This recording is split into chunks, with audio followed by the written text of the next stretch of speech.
Itong idea na to nga siphon guys. Gumagawa lang ako ng paraan guys para effective yung isang pump lang ba. Katulad dito guys, oh. Isang pump lang din siya guys. Pero 3 tab yung masusuportahan niya. So, hulog yung tubig dyan. Labas na naman dyan. Lalabas naman dito. Aakit na naman yung tubig.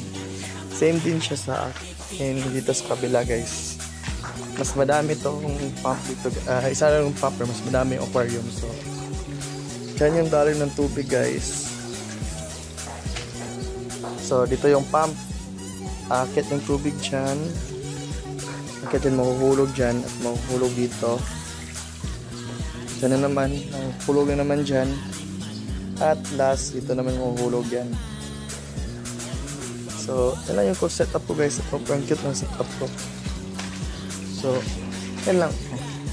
Isang pump, 4 na ref tub.